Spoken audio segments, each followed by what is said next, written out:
Hello guys, welcome back to my YouTube channel EN learners. Hope आप सब अच्छे होंगे। तो चलिए गाइज, आज की क्लास को स्टार्ट करते हैं। तो आज आपका टॉपिक रहने वाला है विराम चिन्ह। ये एक आपका ऐसा टॉपिक है जो आपके हर एग्जाम में आएगा। चाहे आप यूपी पुलिस की तैयारी कर रहे हो, यहाँ से आपके 2 नंबर पक्के हैं, ठीक है। या फिर आप DSSB या फिर कोई भी आप किसी भी एग्जाम की तैयारी कर रहे हो, विराम चिन्ह आपका पूछा ही जाता है। और आज हम यहाँ ना केवल आपके 10, ना केवल 11, ना केवल 13, ना केवल 20, ना केवल 22, टोटल जो है हम आपके यहाँ पर 24 विराम चिन्हों को समझेंगे। तो आज के बाद आपको कभी भी विराम चिन्ह के लिए क्लास लेने की आवश्यकता नहीं है। आज की क्लास में आपके सभी विराम चिन्ह को हम कंप्लीट करेंगे। तो चलिए स्टार्ट करते हैं। कोई नया जुड़ा हो तो आप सभी सब्सक्राइब कर सकते हो चैनल को, और शेयर करना बिल्कुल ना भूलें। तो चलिए सबसे पहले जानते हैं आपका विराम चिन्ह होता क्या है। विराम का मतलब क्या है? आराम देना। क्या? विराम मतलब आराम। विराम का मतलब क्या? आराम, ठहराव।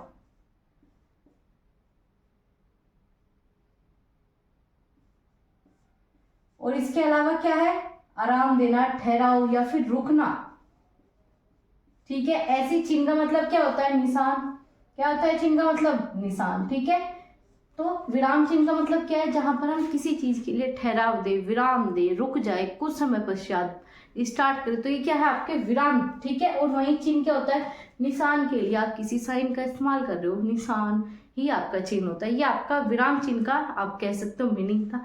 लेकिन अब बात करते हैं विराम चिन्ह का जो आपका सबसे इंपॉर्टेंट है फर्स्ट, वो है आपका अल्प विराम। क्या पूछा जाता है आपसे? सबसे पहले पूछा जाता है अल्प विराम। अल्प विराम का प्रयोग कहाँ पर होता है? तो अल्प विराम होता है समान आधार वाले शब्दों में, वाक्यों में, समान आधार वाले शब्दों में या फिर वाक्यों में। किस प्रकार से? आपने क्या देखा है? अल्प विराम, आपने क्या देखा? माता, ठीक है। माता, पिता और राम। अगर इस प्रकार से आप देखोगे तो यहाँ पर क्या है? माता पिता क्या है? दोनों समान आधार वाले शब्द है, दोनों ही संज्ञा है। क्या है? दोनों ही संज्ञा है। तो क्या क्या इनके बीच में क्या लग गया? आपका अल्प विराम। याद रखना, समान आधार वाले शब्दों के बीच में ही अल्प विराम का प्रयोग होता है। और आपको याद रखना है कि साइन से दिखाते हैं, इस वाले साइन से हम क्या करते हैं? अल्प विराम को दर्शाते हैं। ये वाला साइन आपको याद रखना है। अल्प विराम के लिए इस साइन का प्रयोग करते हैं। एग्जाम्पल के लिए ले सकते हैं माता पिता, या फिर ले सकते हो राम, श्याम और गोपाल। क्या लिखोगे? और गोपाल, ठीक है। तो यहाँ पर किस साइन का यूज किया हमने? किया अल्प विराम। तो अल्प विराम क्या होता है? समान आधार वाले शब्द ही आपके अल्प विराम होते हैं। तो ये चीजें समझ में आई। अल्प विराम का प्रयोग कहाँ पे करते हैं? जहां पर आपके समान आधार वाले शब्द देखने को मिलते हैं, वहीं पर आपका अल्प विराम का प्रयोग किया जाता है। साइन जो है आपका चिन्ह, इस चिन्ह का प्रयोग किया जाएगा। तो सीधा पूछा जाएगा यहाँ पर कौन सा विराम चिन्ह लगा है, यहाँ पर कौन सा विराम चिन्ह नहीं लगा, किस साइन से दिखाया जाएगा, किस साइन से नहीं। तो ये जो आपके निशान है इन्हें भी याद रखना है, चिन्हों को भी याद रखना है, किसका है ये भी याद रखना है, और कहाँ पर लगेगा ये भी याद रखना है, ठीक है। और एग्जाम्पल को भी समझना है। तो एग्जाम्पल आपको समझ में आया क्या? इस प्रकार का कोई भी समान आधार वाला कहीं पर भी दिखे तो क्या आ जाएगा? आपका अल्प विराम का प्रयोग करोगे। इस प्रकार से आप कोई भी शब्द ले सकते हो, सीता, गीता, मोहन या फिर आपका सोहन। तो इसमें इस साइन का प्रयोग हो तो वही क्या हो जाएगा? आपका अल्प विराम। ये क्या होता है? समान आधार वाले शब्दों में लगते हैं। तो पहला क्लियर हो चुका है। अब बात करेंगे आपका अर्ध विराम। अर्ध विराम मतलब आपका वाक्यांश तथा वाक्यों में प्रयोग होने वाला, ठीक है। याद रखना है क्या? आपका वाक्यांश, उपवाक्यांश में प्रयोग होता है आपका अर्ध विराम। ये किस प्रकार से होगा? ये आपका होगा यहाँ पर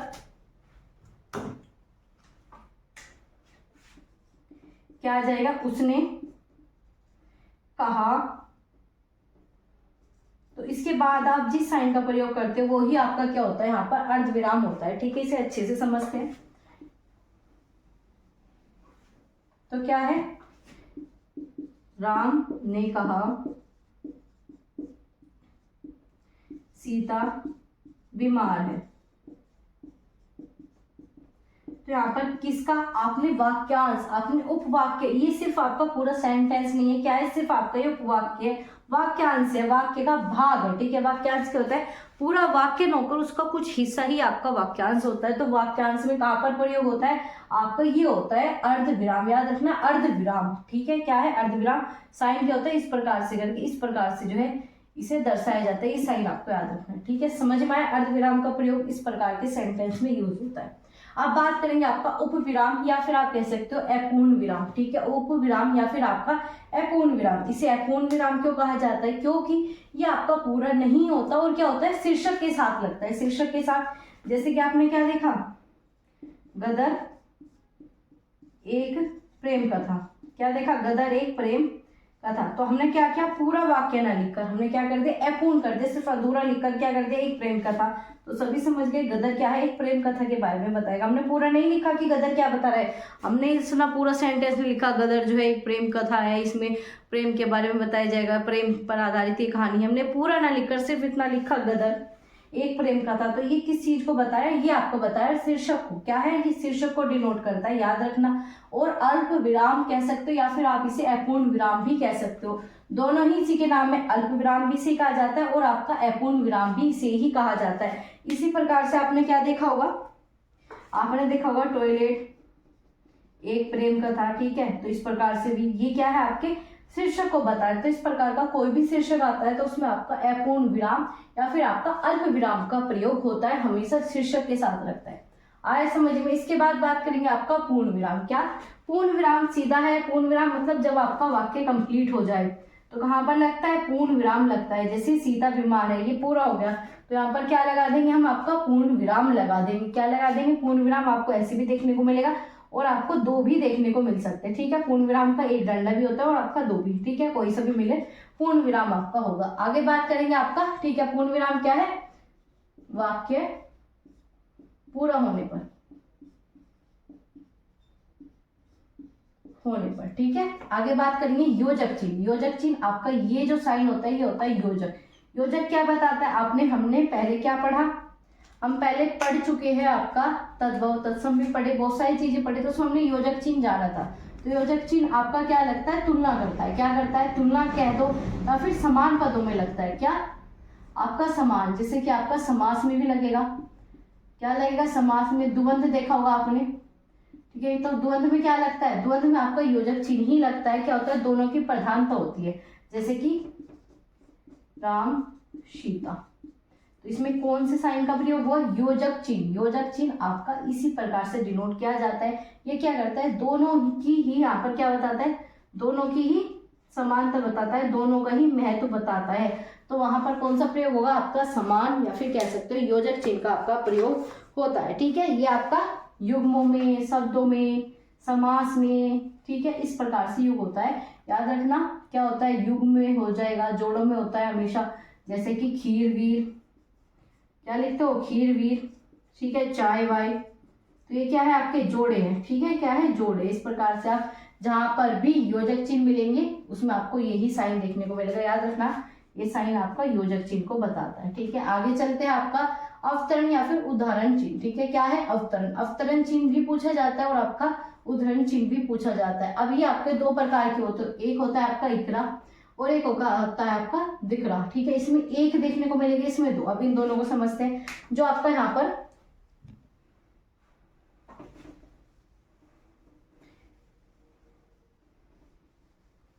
यहाँ पर इकहरा चिन्ह होता है, ये आपको उपाधि को बताता है। क्या, आपकी उपाधि को या फिर उपनाम को, ठीक है। जैसे कि क्या आपने देखा होगा, क्या लिखते हैं, आपने देखा है मिश्र, ठीक है, क्या देखा है आपने, मिश्र। इस प्रकार से लिख देते हैं हम, पूरा नाम ना लिख के हम ऐसे अधूरा लिख जाते हैं और इसमें हम एक ही साइन का प्रयोग करते हैं, किसका, एक ही चिन्ह का प्रयोग करेंगे। लेकिन आपने क्या देखा, डबल भी देखे, ठीक है, इस प्रकार से लिखा जाता है। तो इसमें वो चीजें लिखी जाती है जो आपकी बहुत ही ज्यादा क्या होती है, प्रसिद्ध होती है, प्रसिद्ध। जैसे कि आपने गोदान देखा है, गोदान क्या है, प्रेमचंद का प्रसिद्ध उपन्यास है, तो आपका यहाँ पर आ जाएगा। लेकिन जो आपका इकहरा होता है इसमें आपकी चीजें अज्ञात होती है, अज्ञात आपकी प्रसिद्ध पुस्तकों ना रखेंगे। अब आपको पता है ईमानदार, ठीक है, ईमानदारी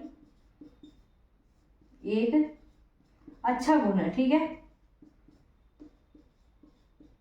ठीक है, ये आपको पता है। लेकिन आपको ये नहीं पता ये किसने कहा, आपको ये तो पता है कि ईमानदारी का अच्छा गुण है, लेकिन आपको नहीं पता किसने कहा।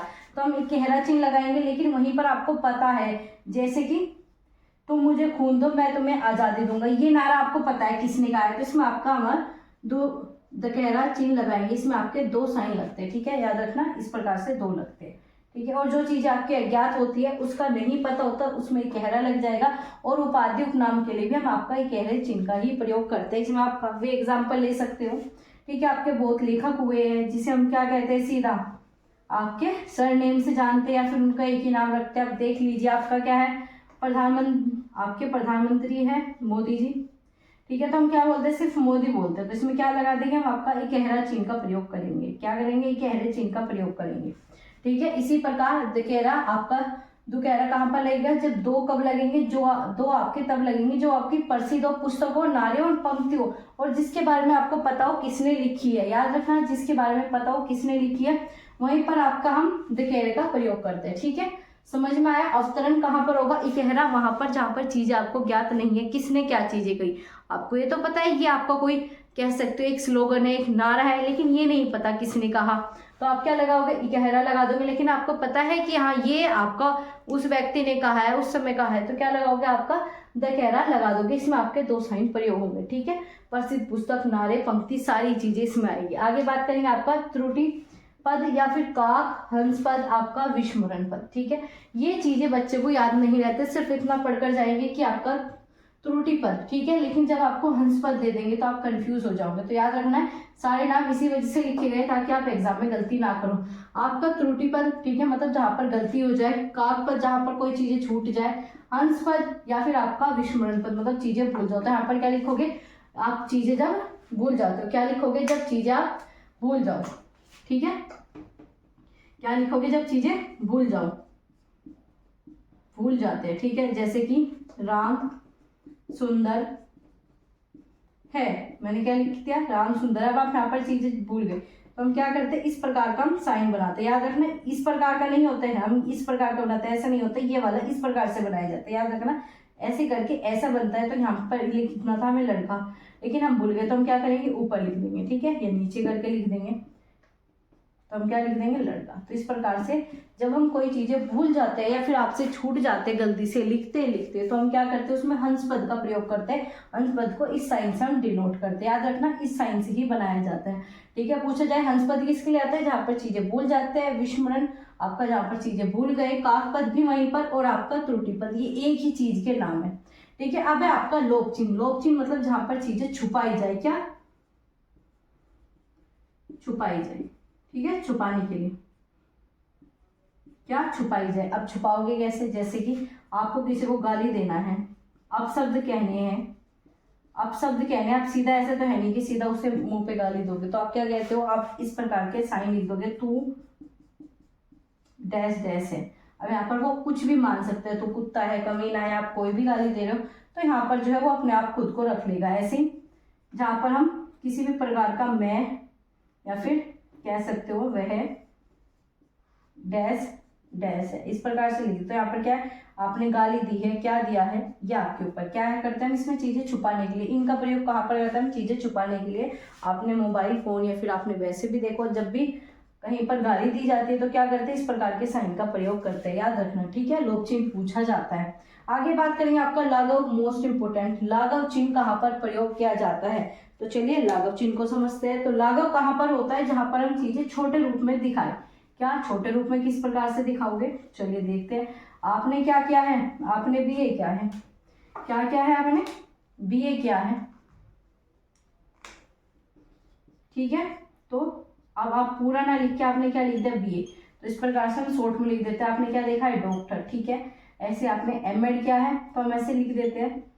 तो इस प्रकार से हम क्या करते हैं, वर्डों को छोटा करने के लिए छोटे रूप में हम समझ जाते हैं। ये क्या लिखा है, डॉक्टर के लिए बीए हम समझ गए, एमएड हम समझ गए। इस प्रकार से हम छोटे रूपों में आपका लाघव चिन्ह का प्रयोग करते हैं। तो लाघव चिन्ह आपका इस प्रकार का होता है। याद रखना, लाघव चिन्ह किसके लिए, छोटे रूप को दर्शाने के लिए। ठीक है, छोटे रूप में बनाने के लिए। डॉक्टर हो गया, आप प्रोफेसर को पूरा लिखोगे नहीं, सिर्फ ऐसा लिख देते हैं, प्रो लिख देते हैं, तो इसका मतलब क्या होता है, प्रोफेसर। ठीक है, अब बात करेंगे विवरण।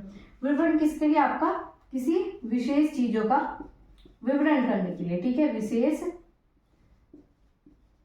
शब्दों का विवरण। ठीक है, कैसे, आपने क्या देखा है, आपने देखा है नोट। आप क्या करते हो, नोट। आप कहते हैं कि नोट करके लिखो, तो आप क्या करते हो, ऐसे करके लिखते हो। कोई चीज क्या करते हो, आप किसी विशेष शब्दों का विवरण कर रहे हो, उसे आप क्या कर रहे हो, डिनोट कर रहे हो, आप लिख रहे हो उसे। क्या करते हैं, विशेष चीजों को जब लिखते हैं तो इस प्रकार से, या आपका क्या होगा, प्रस्तावना। ठीक है, हाँ इस प्रकार से लिखते हैं।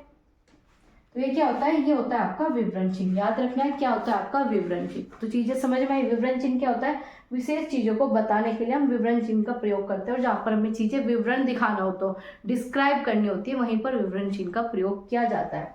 अब बात करेंगे आपका अर्ध चिन्ह। ठीक है, अर्ध चिन्ह भी आपके दो प्रकार के होते हैं। एक में क्या होता है आपका यहाँ पर चंद्र लगा हुआ होता है, और एक आपका यहाँ पर, इसका प्रयोग कैसे होता है, इसका अंग्रेजी शब्दों में होता है। कहाँ पर होता है आपका, अंग्रेजी शब्दों में। आपको ये चीजें लिखनी है अपने नोट्स में, ताकि आप बार बार इन चीजों को ना भूलो। तो याद रखना है कि अंग्रेजी शब्दों में। ठीक है, शब्दों में। अब अंग्रेजी शब्दों में कैसे, आपने देखा होगा कॉफी। ठीक है, क्या लिखा है, कॉफी। ठीक है, ऐसे क्या लिखा है आपने, कॉफी हो गया आपका मास्टर। ठीक है, जब हम आपका इंग्लिश टू इंग्लिश में ट्रांसलेट करते हैं, इंग्लिश का हिंदी में बनाते हैं, तो हम अर्ध चिन्ह का प्रयोग करते हैं। ऐसे आपका यहाँ पर एक होता है इस प्रकार से। ठीक है, इसका कहाँ पर लगाते हैं, जैसे कि चांद हो गया, हम इस प्रकार से लिखते हैं। तो ये क्या होते हैं, ये सभी आपके तद्भव होते हैं। ये हमने सब तद्भव तत्सम वाली क्लास में बहुत अच्छे से समझे थे। अर्ध चिन्ह क्या होते हैं, आपके अनुस्वार क्या होते हैं। ठीक है, ये सारी चीजें हमने तत्सम और तद्भव की क्लास में समझी थी। तो आज हम यहाँ पर डिटेल में नहीं करेंगे, बस आपको याद रखना है अर्ध चिन्ह आपका इस प्रकार से होता है। क्या है, इस प्रकार से। ठीक है, जैसे कि कॉफी हो गया। आगे बात करेंगे आपका निर्देश देने के लिए किस चिन्ह का प्रयोग होता है, आपका निर्देशन चिन्ह का। आप निर्देशन चिन्ह को किस प्रकार से डिनोट करते हो, इन साइन से। ठीक है, इसमें कोई भी साइन हो सकता है। जैसे कि आपका यहाँ पर क्या हो जाएगा, आपका निर्देश में कोई भी एक साइन का हम प्रयोग नहीं करते, कुछ भी लिख सकते हैं। आपने देखा होगा क्या करते हैं, इस प्रकार से लिख देते हैं, इस प्रकार से लिख देते हैं, ए लिख देते हैं, बी लिख देते हैं। तो ये क्या करते हैं, ये आपके निर्देश को बताते हैं। या फिर आप क्या करते हो, ऐसे करके लिखते हो। ठीक है, ऐसे करके लिखते हो, या फिर आप ऐसे एरो ले लेते हो। क्या करते हैं, निर्देश को बताने के लिए प्रयोग किए जाते हैं। तो ऐसा हो, इस प्रकार से हो, तो ये क्या करते हैं, निर्देश को बताते हैं। आगे बात करेंगे आपका यहाँ पर आवर्ती। आवर्ती या फिर आपका पुनरावर्ती। ठीक है, आवर्ती या पुनरावर्ती क्या होता है, जब चीजें आपकी रिपीट होती है। क्या होती है, जब चीजें आपकी रिपीट होती है। तो ये किसके लिए आता है, ये आपके रिपीट होने के लिए। ठीक है, या फिर कह सकते हो पुनरावर्ती, बार बार आवर्ती के आने के बाद लगता है। तो हम क्या करते हैं इसमें, हम करते हैं इसमें, आपने देखा होगा क्या करते हो आप, जब लिखते थे क्या लिखते थे, जैसे कि धीरे धीरे चलो। अब आपको दोबारा नहीं लिखना, टाइम बचाना है, तो आप क्या करोगे, आप इसमें ऐसे कर दोगे। क्या करते हो, आप इसे ऐसे कर देते हो। तो इसका मतलब क्या होता है, यही शब्द दोबारा आया है। ठीक है, यही शब्द आपका दोबारा आया है। तो आवर्ती या आपका पुनरावर्ती चिन्ह कौन से होते हैं, जहां पर आप कोई भी चीजें रिपीट होती है उसे दर्शाने के लिए करते हो।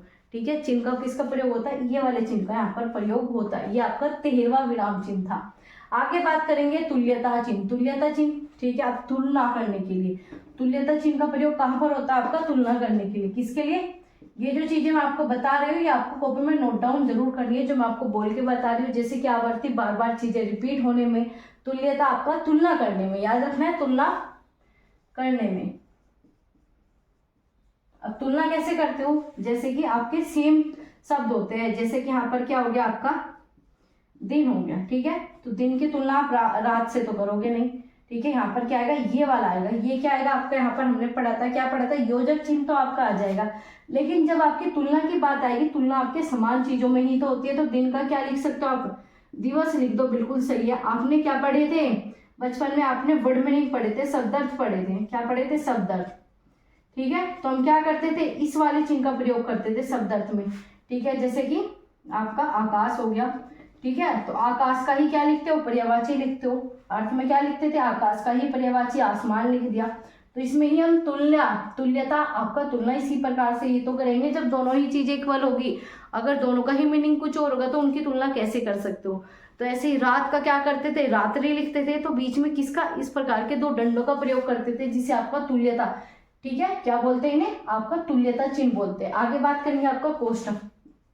आप कोष्टक में बच्चे कंफ्यूज होते हैं। आपने क्या पढ़े हैं, मैथ में आपने कई तरह के कोष्टक पढ़े हैं। ठीक है, बोर्ड मास के नियम में भी कई आपने कोष्ट पढ़े हैं, छोटा पढ़ा है, बड़ा पढ़ा है, मंझला पढ़ा है। तो क्या है, कोष्टक सिर्फ दो प्रकार के होते हैं, एक आपका छोटा और एक आपका बड़ा। अब इसमें भी आपको यहाँ पर क्वेश्चन दे दिया जाएगा कि ये सही है या फिर आपका ये सही है। तो आपको क्या बताओगे, जो आपका छोटे वर्णों को बताता है। जैसे आपका आपकी छोटी एबीसीडी में आ गई, आपका स्मॉल अल्फाबेट है, तो ये वाला सही है, कभी भी ये बड़े आपके कोष्टक में नहीं आएगा, इस चीज को याद रखना। अब आपका ये भी है तो इसे हम ऐसे नहीं लिख सकते, इसे हमेशा बड़े में ही लिखेंगे तो आपका सही होगा। ये क्वेश्चन भी आपका एग्जाम में पूछा जा चुका है, तो इस चीज को भी याद रखना है। छोटा छोटे के लिए प्रयुक्त होता है और बड़ा जो है बड़े के लिए यूज किया जाता है, याद रखना है, ठीक है। जैसे कि आपका यहाँ पर क्या होगा, इस प्रकार से लिखेंगे, बिल्कुल सही है। ऐसे हम इस प्रकार से ए लिखेंगे तो ये बिल्कुल सही है, क्योंकि इसमें हमने बड़े कोष्ठ का प्रयोग किया है। तो कोष्टक चिन्ह आपके दो ही होते हैं, छोटा और बड़ा, इस प्रकार से याद रखना है। हिंदी में हम बात कर रहे हैं, ये आपका इंपोर्टेंट है। आगे बात करेंगे आपका यहाँ पर 16वां इतिश्री या फिर आपका समाप्ति। इतिश्री या समाप्ति का प्रयोग कहाँ पर होता है, जहां पर वाक्य का अंत होता है। क्या होता है, समाप्त होने पर। क्या, समाप्त होने पर। समाप्त होने पर। इतिश्री मतलब क्या होता है, जब अंत हो जाए, समाप्त हो जाए। इतिश्री का प्रयोग क्या होता है, जहां पर अंत हो जाए, समाप्त हो जाए। जैसे हम आपके 24 पढ़ने के बाद क्या करेंगे, समाप्त कर देंगे विराम चिन्ह को, तो हम क्या कर सकते हैं, इस प्रकार से इतिश्री का प्रयोग कर सकते हैं, इसका मतलब समाप्त हो गए। या फिर दूसरा इस प्रकार से भी प्रदर्शित कर सकते हैं। तो कैसे भी लिख सकते हैं, आपने बोर्ड के एग्जाम दिए होंगे अपने टाइम पर, तो क्या करते थे, इस प्रकार से जब आपका पूरा पेपर कंप्लीट हो जाता था तो इस प्रकार के आप क्या करते थे, वहां पर लाइन खींच के आते थे। इसका मतलब क्या था कि आपका पेपर कंप्लीट हो चुका है, ये होता है आपका इतिश्री या फिर आपका समाप्ति चिन्ह। याद रखना है। आगे आपका 17, ये आप सभी को पता है बहुत अच्छे से। प्रश्नवाचक आपका ये, अब प्रश्नवाचक कहाँ पर आता है, जहां पर प्रश्न पूछे जाते हैं। जैसे कि मैं वहां कब जाऊंगा, तो प्रश्न आ गया, ठीक है। तुम मेरे घर कब आओगे, प्रश्न आ गया। क्या वह राम का घर है, तो क्या क्वेश्चन, जहां पर भी क्वेश्चन पुट अप करते हो। प्रश्नवाचक चिन्ह भी दो प्रकार के होते हैं, आपने पढ़ा है सभी ने, हिंदी में भी पढ़ा है, इंग्लिश में पढ़ा है, ओपन एंडेड भी पढ़ा है, क्लोज एंडेड भी पढ़ा है, ठीक है। जहाँ पर एक का आंसर एक अक्षर में दिया जाता है और जहाँ पर दूसरे का आंसर बहुत डिस्क्राइब करके दिया जाता है। अब मैं पूछूं आपसे, क्या आप मेरे घर आओगे, तो आप क्या कहोगे, हाँ या ना। अब मैं आपसे पूछूं आप मेरे घर क्यों नहीं आओगे, तो आप बताओगे भाई मुझे वहां पर जाना है, मैं वहां जाऊंगा, इस प्रकार से मैं तुम्हारे घर पर नहीं आऊंगा। तो ये क्या, एक में तो आप पूरा डिस्क्राइब करके बता रहे हो और एक में आप हाँ या फिर ना में बता रहे हो। तो इसी प्रकार से आपके प्रश्नवाचक दो प्रकार के होते हैं और दोनों में ही इसी साइन का प्रयोग होता है। तो इसमें कौन से आ जाएंगे, क्या, कब, कैसे, क्या, कब, कैसे। जहां पर भी आपकी WH फैमिली, आपने क्या पढ़ा था इंग्लिश में, WH फैमिली होती है, ठीक है, उसका ही आपका यहाँ पर प्रयोग होता है। WH फैमिली, जैसे कि आपका व्हाट, हु, ठीक है, ऐसे विच, इन सबका जहां पर भी प्रयोग होता है आपका क्या आ जाएगा, प्रश्नवाचक चिन्ह आ जाएगा। अब पढ़ेंगे आपका 18वां मोस्ट इंपोर्टेंट और हर बार क्वेश्चन आपके बनते ही है, क्या है, विषम्य बोधक या फिर आपका संबोधन चिन्ह, ठीक है। संबोधन आपका इस प्रकार से, यहाँ पर क्या आ जाएगी, आपकी आज्ञा आ जाएगी, आपका क्या आ जाएगा, आज्ञा आ जाएगी, आशीर्वाद आ जाएगा, ठीक है, दया भी आ जाएगी। क्या होगा, जैसे कि हे राम, क्या लिखते हैं, हे राम, ठीक है, क्या लिखते हैं, हे राम। तो इसमें क्या करते हो आप, विषम्य बोधक चिन्ह का प्रयोग करते हो। क्यों, क्योंकि आप यहाँ पर किसी को पुकार रहे हो, विषम्य बोधक, या फिर आप आश्चर्यजनक चीज भी देखते हो, हाय हाय, ठीक है, छी छी, तो इसमें किसका प्रयोग करते हो आप, यहाँ पर विषम्य बोधक। हमने अव्यय में विषम्य बोधक शब्दों का प्रयोग पढ़ा है, उसमें जितने भी आपके विषम्य बोधक शब्द बनते हैं उन सबको मैंने उस क्लास में समझाया है। तो आप अव्यय वाली क्लास जब देखोगे तो आपको ये चीजें समझ में आ जाएगी, क्योंकि हिंदी का कोई भी कॉन्सेप्ट ऐसा नहीं है जो आपस में इंटीग्रेटेड ना हो, आपस में जुड़ा हुआ ना हो। तो आपका ये विषम्य बोधक वहां पर भी क्लियर हो जाएगा और सीधा आपको यहाँ पर याद रखना है क्या, जहां पर भी ये साइन दिखाई देखने को मिले वो आपका यहाँ पर संबोधन चिन्ह हो गया, विषम्य बोधक चिन्ह हो गया। अब बात करेंगे आपका 19वां, क्या है, रेखांकित चिन्ह, ठीक है। रेखांकित चिन्ह कहाँ पर, जहां पर किसी चीज के नीचे रेखा की जाए, जैसे कि वह सीता है, तो हमने क्या किया, सीता के नीचे ऐसे रेखा खींच दी, तो ये क्या आपका रेखांकित चिन्ह है, ठीक है। रेखांकित चिन्ह मतलब जहां पर किसी शब्द के नीचे ऐसे रेखा खींची जाए वही आपका रेखांकित चिन्ह होगा। इसकी पहचान सिर्फ इतनी है जहां पर रेखा देखने को मिले। अब बात करेंगे 20वां, बचपन से पढ़ते आए हो, रिक्त स्थान चिन्ह। क्या है, रिक्त स्थान, फिलअप कहते हो, ठीक है, क्या कहते हो, फिल इन द ब्लैंक होता है। क्या होता है आपका, ऐसे ऐसे करके क्या करते हैं, डैश करते हैं। अब मैं लिख दूं वह डैश है, तो क्या लिखोगे आप, इसमें ऐसे करके लिखोगे, तो इसका मतलब क्या होता है, आपको यहाँ पर चीजें फिल करनी है, ये रिक्त स्थान है, खाली स्थान है, यहाँ पर चीजें भरी जाएगी। तो क्या आ जाएगा आपका, वह अभी क्या था, सीता। तो इस प्रकार से क्या हो गया आपका, यहाँ पर रिक्त स्थान चिन्ह हो गया, ठीक है। आगे बात करेंगे विसर्ग। विसर्ग आप सभी को पता है, विसर्ग जो आपका तत्सम में लगता है, किसमें लगता है, तत्सम। तत्सम बहुत अच्छे से पढ़ चुके हैं, तो तत्सम जरूर देख लेना, विसर्ग की सारी कंडीशन समझ में आ जाएगी। तो विसर्ग आपका इस प्रकार से 2 बिंदी करके लगाया जाता है, ठीक है, याद रखना। इस प्रकार से क्या होता है, विसर्ग का प्रयोग होता है। एग्जाम्पल ले सकते हैं, जैसे कि आपका प्रातःकाल, ठीक है, क्या हो गया आपका प्रातःकाल, ऐसे ही आपका क्या हो गया आपका निष्कल्प हो गया, ठीक है। ऐसे आपका अलग जो भी शब्द बनते हैं इस प्रकार से, वो सभी किस में आ जाएंगे, आपके विसर्ग में आ जाएंगे। अब बात करेंगे आपके अनुस्वार। अनुस्वार भी हम पढ़ चुके हैं, लेकिन साइन बता देते हैं। इस प्रकार से कहीं पर भी लगते हैं अनुस्वार, लगते हैं। अनुस्वार किनके लिए लगते हैं बताया था आपको, इनके लिए, आपका इनके लिए, सबके लिए अनुस्वार का प्रयोग होता है। 5 आपके यहाँ पर वर्ण आ जाएंगे, ठीक है, 5 जो प्रीवियस क्लास में समझाए। अब बात करेंगे अनुस्वार चिन्ह, जैसे कि आपका क्या हो गया यहाँ पर संसार, क्या हो गया संसार, ठीक है, अंक। तो ये सब किसके आए, ये आपके अनुस्वार चिन्ह के बदले में ही प्रयोग हुए हैं। याद रखना, अनुस्वार चिन्ह आपका इसी प्रकार से बनते हैं। संसार हो गया आपका, संस्कृति हो गया, तो इनमें किन का प्रयोग हुआ है आपका इस प्रकार से, जहां पर डंडे के ऊपर इस प्रकार से बिंदी देखने को मिले वही आपका अनुस्वार है।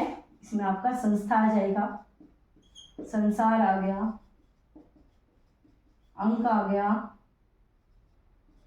ठीक है, ये सब आपके इसके एग्जाम्पल है। आगे बात करेंगे हलंत। हलंत आपको पता है संस्कृत के शब्दों में देखने को मिलता है, और हलंत आपका जो तत्सम होते हैं, या फिर आप कह सकते हो आपके स्वर और व्यंजन होते हैं। हर व्यंजन में आपको हलंत देखने को मिलता है, क्योंकि व्यंजन में आपका स्वर इंक्लूड होता है। तो ये भी आपको क्वेश्चन पेपर में देखने को मिलेगा कि स्वर और व्यंजन को जब आपको अलग करने को कहा जाता है, तो उसमें हमेशा आपका क्या निकलता है, आपको उसमें हलंत निकलता है। जैसे कि आपका यहाँ पर लिखा के, तो ये के आपका ऐसे लिखा जाता है, क्या लिखा जाता है, के प्लस है, क्योंकि इसमें स्वर है, क्या स्वर इसमें ऐड है। तो ये जो आपका हलंत लगा, यही आपका हलंत चिन्ह का प्रयोग होता है। तो यही क्या हो गया, हलंत हो गया। ऐसे आपका क्या मिट्टी देखा होगा, क्या देखा मिट्टी, तो इसमें क्या है आपका हलंत चिन्ह हो गया। ऐसे आपने क्या देखा विद्यालय, क्या देखा आपने, क्या देखा आपने विद्यालय, क्या आ गया विद्या, तो इसमें दया आपने इस प्रकार से देखा, तो क्या है हलंत है। ये आधे वर्णों को बताता है, किसे, ये आधे व्यंजन को बताता है। अब बात करेंगे आपका यहाँ पर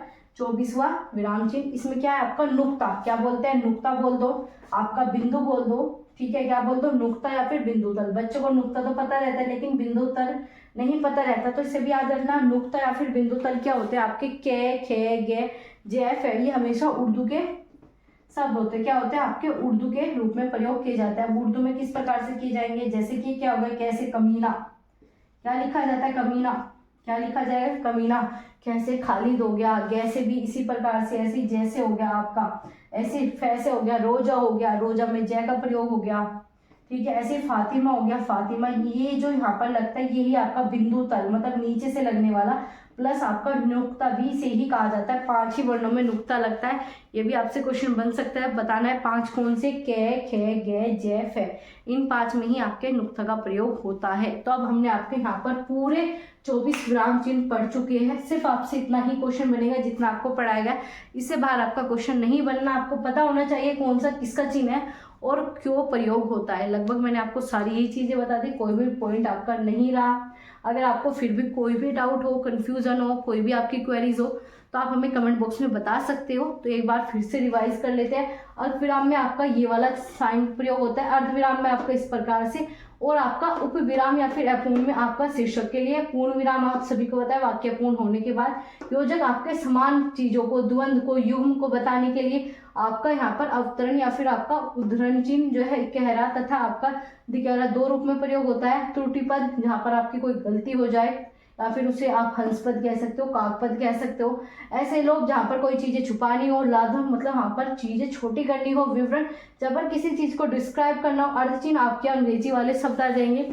ऐसे आपका निर्देशन, किसी चीज को निर्देशन देने के लिए, आवर्ती पुनरावर्ती बार बार चीजें रिपीट हो रही है उन्हें रोकने के लिए, तुल्यता जहाँ पर 2 चीजों की तुलना करोगे, कोष्टक आपका छोटा और बड़ा ही होता है। इतिश्री और समाप्ति एंड में प्रयोग किया जाता है। इतिश्री पूछा जाता है, इतिश्री कब होता है, जब आपका चीजें कंप्लीट हो जाए, अंत में ही आपका इतिश्री का प्रयोग होता है। प्रश्नवाचक आपका इस प्रकार से आपके प्रश्नवाचक चिन्ह का प्रयोग किया जाता है। विषम में बोधक आपका इस प्रकार से प्रयोग होगा। रेखांकित चिन्ह आपका यहाँ पर रेखांकित चिन्ह रेखा के नीचे, मतलब आपको किसी शब्द के नीचे रेखा देखने को मिलेगी। रिक्त स्थान आप सभी को पता है। विसर्ग में आपके यहाँ पर संस्कृत में यूज होते हैं। अनुस्वार आपके इन 5 वर्णों में अनुस्वार यूज होते हैं। हलंत आपके संस्कृत में या फिर स्वर व्यंजन में भी प्रयुक्त होते हैं। नुक्ता, बिंदुतर ये आपके 5 ही वर्णों में यूज होते हैं, कै, खैर, गै, जै, फै।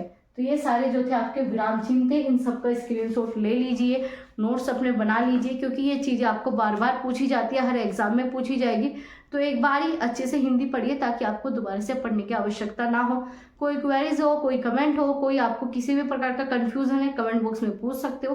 तो चलिए गाइस, मिलते हैं आपसे अगली क्लास में ऐसे इंफॉर्मेटिव टॉपिक के साथ। रोज डेली आपकी क्लासेस होती है, तो आप सभी सब्सक्राइब कर सकते हो, लाइक कर सकते हो। क्लास अच्छी लगी हो तो शेयर करना बिल्कुल ना भूलें अपने दोस्तों के साथ। तो चलिए मिलते हैं आपसे अगली क्लास में।